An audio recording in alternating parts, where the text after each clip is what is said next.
အတက်ခံရတဲ့တစ်ဆယ်တန်လေးတွေလို့ဖြစ်နေကြတာလုံးမင်္ဂလာပါတရက်ကကျွန်မလုပ်ငန်းရှစ်တယောက်နဲ့ consultation session လေးလုပ်ဖြစ်ပါတယ်အဲ့ဒီ session လေးမှာကျွန်မဘာသိရလဲဆိုတော့ပြောရဲပေါ့နော်အယောင်ဌာန meeting ခေါ်ခိုင်းနေတွေ့ခိုင်းနေအဲ့ဒါရလူလို့လားပေါ့လိုရာပေါ့နော်လုပ်ငန်းတစ်ခုမှရေးကြည့်တာ communication မယ်တစ်ဖက်နဲ့မှာတရင်ချက်လက်ပြက်လက်သွားလို့ရှိရင်ပြဿနာတက်တယ်အခွာအယောင်ကဘာယောင်မလေးကိုတော့မှဘာလက်ကြံရှိရလဲဒါမျိုးတွေပေါ့နှောင်ပြုတ်ပြင်းရေးဌာနမှာဘာခက်ခဲတွေရှိလဲအဲ့တော့လုပ်ငန်းတစ်ခုမှာ meeting တွေ briefing တွေဆိုတာအလကားဖြစ်လာတာမဟုတ်ဘူးပေါ့အဲ့ခါကျလုပ်ငန်းရှင်ကဥနောက်၆တဲ့ပုံစံနဲ့ကြည့်အဲ့ဒီ meeting ကကျွန်တော်တက်ရမှာလားအဲ့ဒီ meeting ကဘယ်သူကလုပ်မှာတော့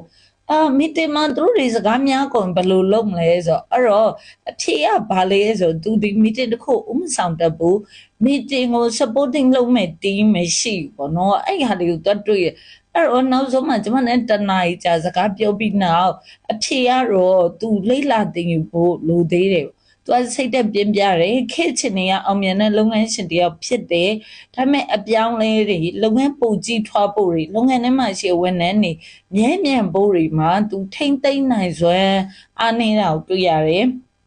ဒေါသလည်းကြီးတယ်အော်ဟစ်လိုက်တယ်အဲ့လို emotional control ကလည်းမရှိအဲ့အခုနောက်ဝန်ထမ်းတွေကြားမှာ communication ကောင်းမအောင်လည်းမလုပ်တတ်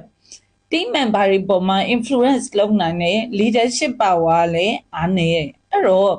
ကျမတို့ကကိုကတရားအတက်ခံရတဲ့တစ်ဆယ်တန်လေးတွေလို့ဖြစ်နေကြတာပေါ့နော်တကယ်တော့အောင်မြင်နိုင်ဒါပေမဲ့အထဲမှာကျတော့ဘယ်အချိန်မှပြိုးလဲသွားမလဲဒီလူတွေထွက်သွားရင်ဘယ်လိုလုပ်မလဲသူတို့လိုချင်တာဘာလဲအဲ့ဒါတွေအတွက်ကျမတို့လိလာသိမှုအကောင်းမှုလိုပါတယ်ဒါကြောင့်မို့လိလာသိမှုလုပ်ဖို့နှောင့်နှေးမှုမလုပ်ပါနဲ့လို့တိုက်တွန်းလိုက်ရပါတယ်